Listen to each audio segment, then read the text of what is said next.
प्रदेश विशेषमा आज हामीसँग हुनेछन् उदयपुर 1 मा सत्ता गठबन्धन र एमालेको चुनावी प्रचार तीव्र, जित निकाल्ने कसरतमा मतदाता फकाउँदै। चितवनको माडीमा वन्यजन्तु नियन्त्रण गर्ने नेताको आश्वासन अधुरै, स्थानीयका गुनासा सुनवाई नै भएन। रूपन्देहीका खहरे खोला नियन्त्रणमा राज्य उदासीन, चुनावी मुद्दा बने पनि समस्या उस्तै। र कैलालीको विकास गति सुस्त, गुजारा चलाउन वर्षेनी हजारौं युवा मुगलान पस्न बाध्य। नमस्कार, म सरोज सिंह थापा। यी थिए प्रदेश विशेषमा आजका सामग्री। यस बाहेक दैलेखका ऐतिहासिक देवलहरू ओझेलमा परेको सामग्री हामीसँग रहनेछ। हेर्दै गर्नुहोस् प्रदेश विशेष समाचार, समीक्षा र सन्देश।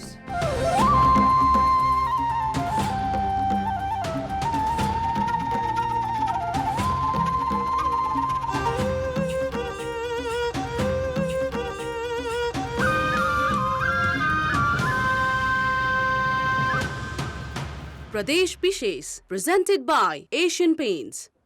सुरुमा प्रदेश संक्षेप।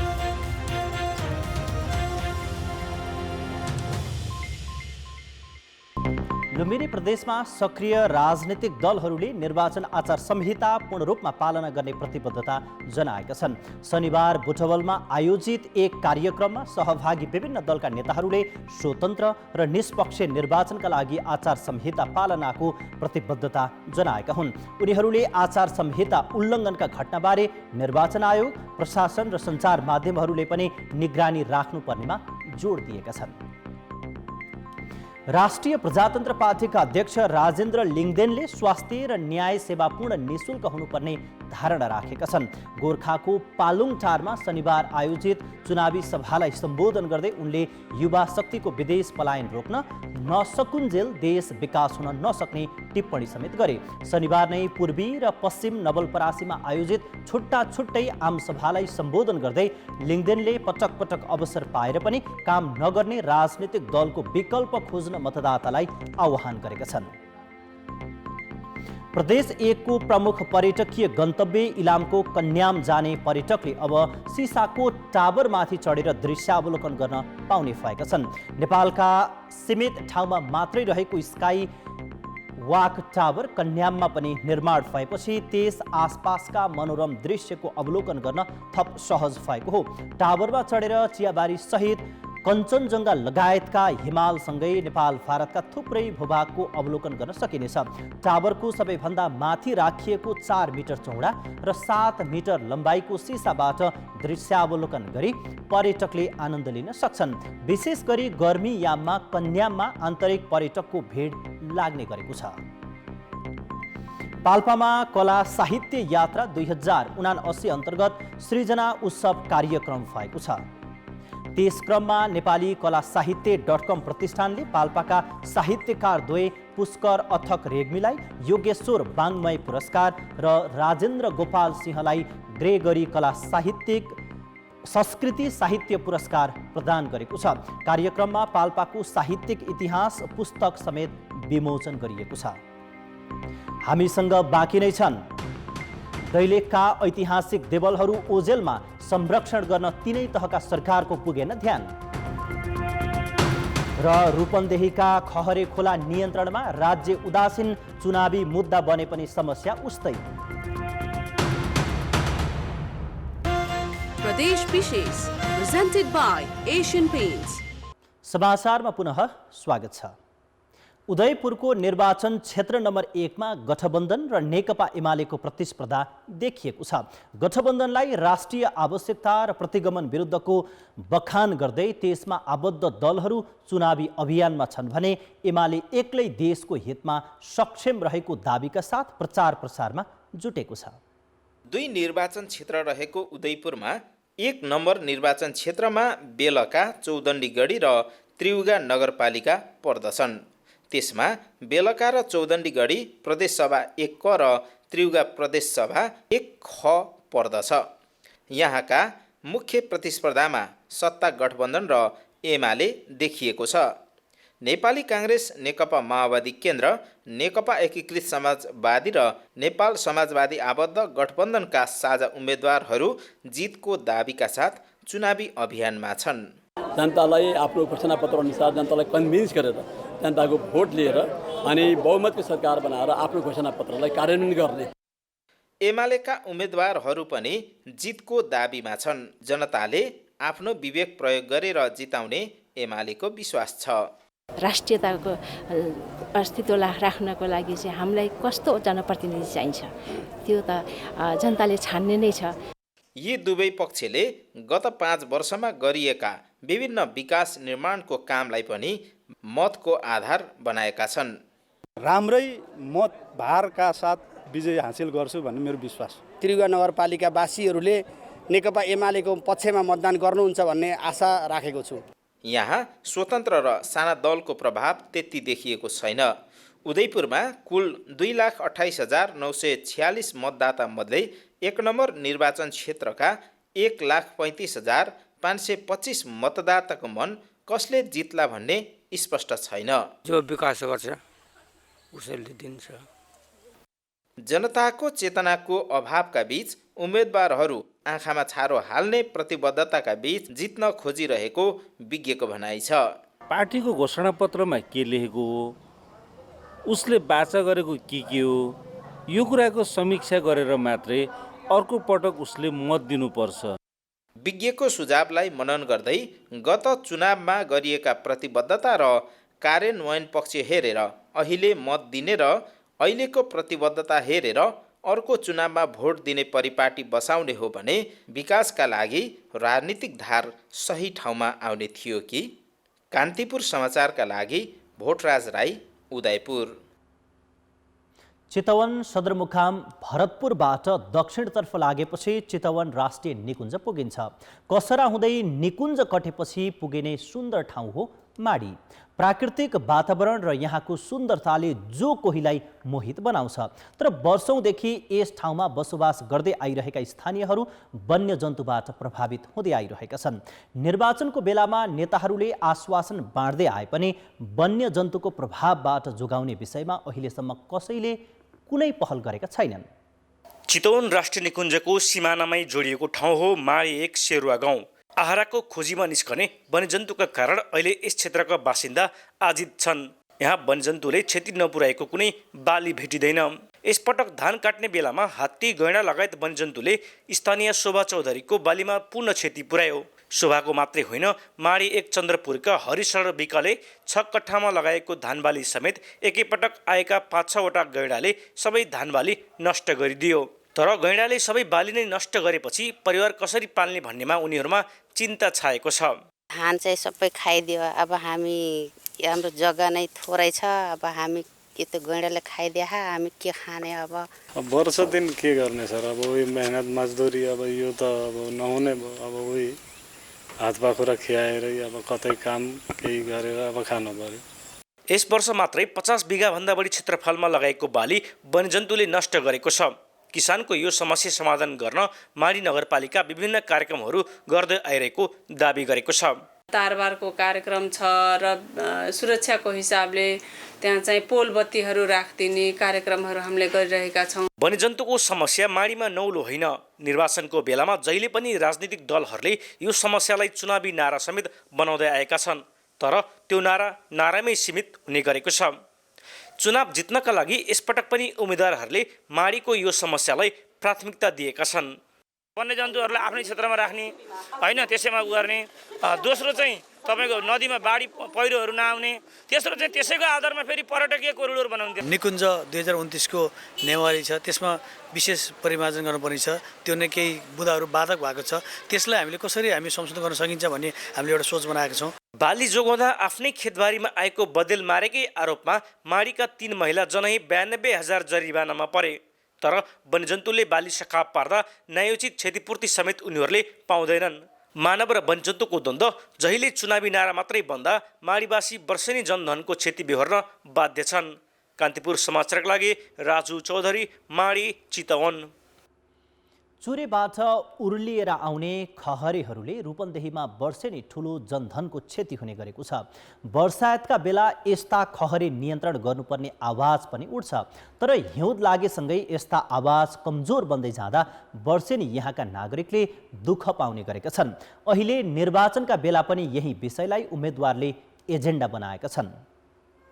रूपन्देहीको ओमसतिया गाउँपालिकामा रहेको यो बस्तीमा हरेक वर्षायाममा बाढी पर्छ। बाढी रोकथामका लागि धेरै पटक तटबन्ध बनाइदिन पहल गर्दा समेत अहिलेसम्म बनेको छैन। प्रत्येक निर्वाचनका बेला उम्मेदवारले खहरे खोला नियन्त्रणको आश्वासन दिन्छन्, तर कसैले पनि पूरा गरेका छैनन्। यो पटक भने यही आश्वासन दिनेहरू पनि अहिलेसम्म प्रभावित क्षेत्रमा पुगेका छैनन्। तर बाढीलाई गाउँको साझा समस्या बनाएका यहाँका नागरिकले काम गरिदिने प्रतिबद्धता गर्नेलाई मतदान गर्ने तयारी थालेका छन्। केही आधार दिएकोलाई मात्रै हामीले भरोसा मान्छौँ र त्यसलाई दिन्छौँ। अब हामीले यहाँ त्यही नै हाम्रो सल्लाह छ। हामीलाई त भरिसके लालपुर त चाहियो, तटबन्ध पनि चाहियो, आधा जति बगाएर गइसक्यो। 2056 सालमा बसेको यो सुकुम्बासी बस्तीमा 22 घर परिवारको बसोबास छ। जीवन वृत्तिका लागि थोरै भए पनि कृषि र पशुपन्छी पालन गर्दै आएका छन्। तर उर्लिएर आउने रोहिणी नदी बस्तीमा पस्दा प्रत्येक वर्ष ठुलो क्षति हुँदै आएको छ। बनाउँछ भने त्यसलाई भोट दिने, बनाउनु भने त्यो हुन्छ भन्ने, के गर्ने, टपल टपल पार्ने। यहाँ छोएको बाढीले बाढीले ढाकेको हामीलाई सबै लगेको। मजदुरी गरी यताउता काम गरेर खाने, लेबर काममा हिँड्ने पुग्दैन। अब कति आउँछ 2 महिनालाई पुग्दैन। यो सुकुम्बासी बस्ती बाहेक तटीय क्षेत्रमा रहेका धेरै गाउँ डुबानमा पर्ने गरेका छन्। अनियन्त्रित तरिकाले गरिएको नदी दोहनले जमिन कटान बढ्दछ। रोहिणी नदीमा व्यवस्थित तटबन्ध भए बाढी गाउँमा पस्नबाट रोकिने थियो। कान्तिपुर समाचारका लागि भुवन पाण्डे, ओमसतिया गाउँपालिका, रूपन्देही। प्रदेश विशेष presented by Asian Paints। प्रदेश विशेषमा पुनः स्वागत छ। सुदूरपश्चिम प्रदेशकै प्रमुख व्यापारिक केन्द्र कैलाली उद्योग विकास र रोजगारीको प्रशस्त सम्भावना भएको जिल्ला हो। तर यहाँ न कुनै ठुला उद्योग कल कारखाना छन्, न त यस क्षेत्रका जनप्रतिनिधिले नै रोजगारीका अवसर सृजना गर्न अपेक्षाकृत पहल गरेका छन्। प्रदेशका हजारौं युवा वर्षेनी गुजाराको खोजीमा मुगलान पस्न बाध्य छन्।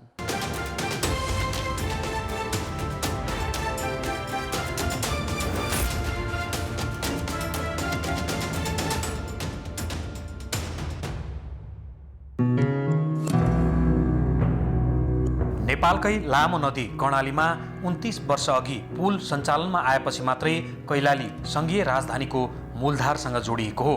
त्यसले नेपालका अन्य भूभागसँग यातायातको सहज पहुँच त भयो नै, जिल्लाको विकास निर्माण र पूर्वाधारको ढोका समेत खुल्यो।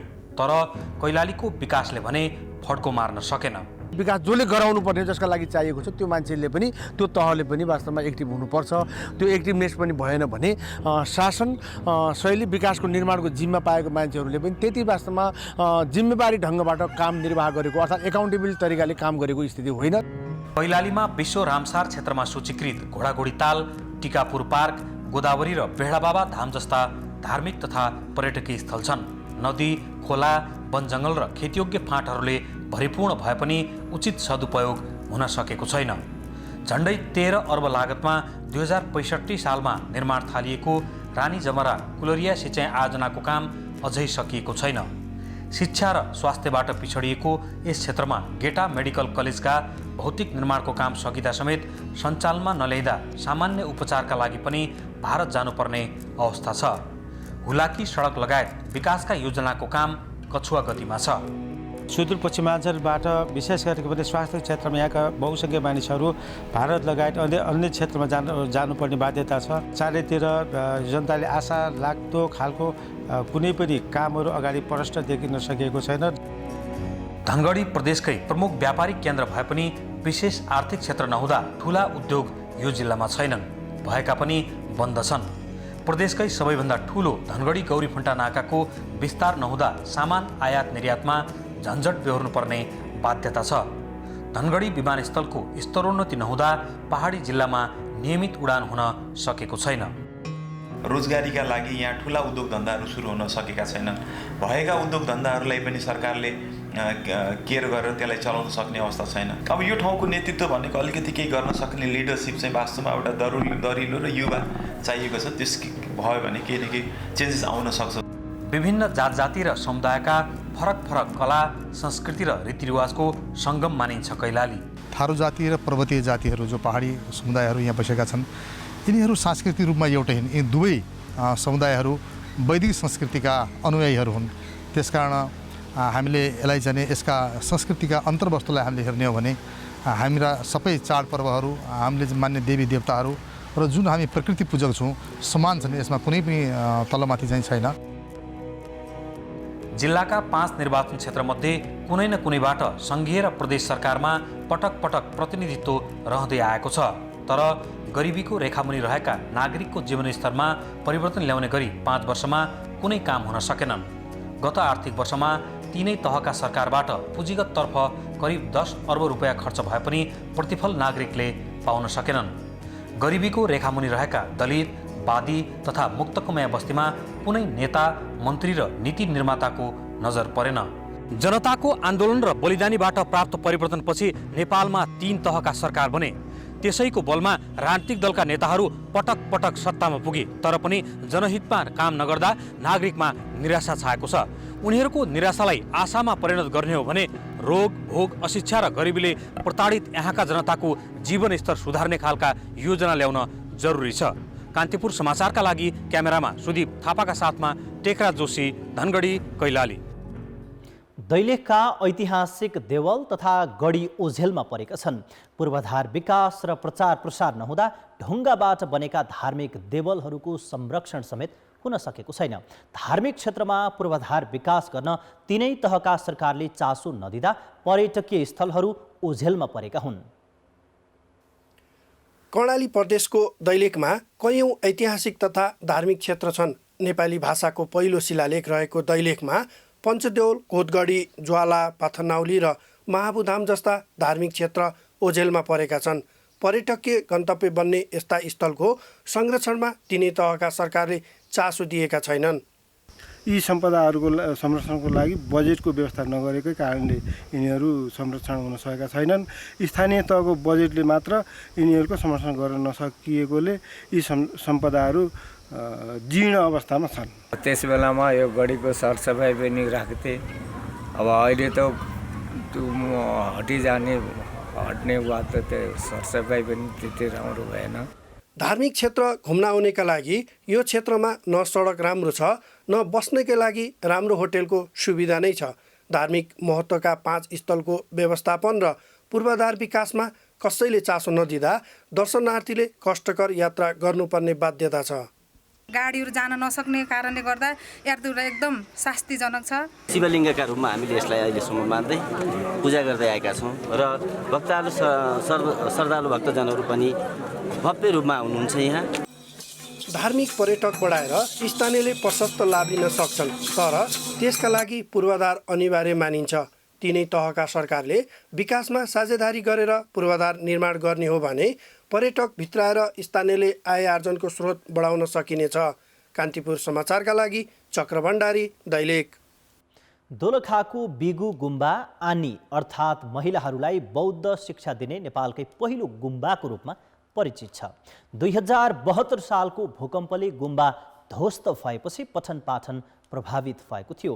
केही समय आनीहरूलाई टहरामा राखेर शिक्षा दिएकोमा अहिले पुनर्निर्माण भएपछि गुम्बामै राखेर पढाउन थालिएको छ। दोलखाको बिगु गाउँपालिका वडा नम्बर 7 मा रहेको बिगु गुम्बाको नामले चिनिने टाची छिमे गाछल गुम्बाले आन्तरिक मात्र नभएर बाह्य पर्यटकको समेत ध्यान खिच्ने गरेको छ। यो नेपालकै पहिलो आनी अर्थात् महिलालाई बौद्ध शिक्षा दिने गुम्बा हो। भूकम्पपछि ध्वस्त बनेको गुम्बा पुनर्निर्माण गरेर आकर्षक बनाइएको छ। यो गुम्बामा अहिले 85 जना आनीले बौद्ध सहित विद्यालय स्तरको शिक्षा लिइरहेका छन्। सबै उमेर समूहका आनी यो गुम्बामा अध्ययन गर्न आउँछन्। आवश्यक व्यवस्था रहेको यो गुम्बा घुम्न पुग्नेहरूका लागि होटलको समेत व्यवस्था छ। खास गरी यहाँ पुग्नेहरू ध्यान गर्न र गुम्बाको सौन्दर्यता अवलोकनमा भुल्ने गरेका छन्, तर सरकारले गुम्बाको व्यवस्थापन गर्न सकेको छैन। पर्यटकको लागि उनीहरू गुम्बा हेर्ने माथि देउढुङ्गा अनि यहाँ छेउमै कलिङ चोक छ। दोलखाको उत्तरी भेगमा पर्यटकीय सम्भावना रहेका धेरै क्षेत्र छन्। यिनै मध्येको टाँसी छिमे गाछेल गुम्बा पनि एक हो। भूकम्पपछि पुरातत्व विभागले 7 करोड रुपियाँ खर्चेर बनाएको यो गुम्बा अहिले आन्तरिक पर्यटकको रोजाइमा परेको छ। कान्तिपुर समाचारका लागि केदार शिवाकोटी, बिगु, दोलखा। प्रदेश विशेष अहिलेलाई सकियो। कान्तिपुर टेलिभिजन हेर्दै गर्नुहोला। नमस्ते।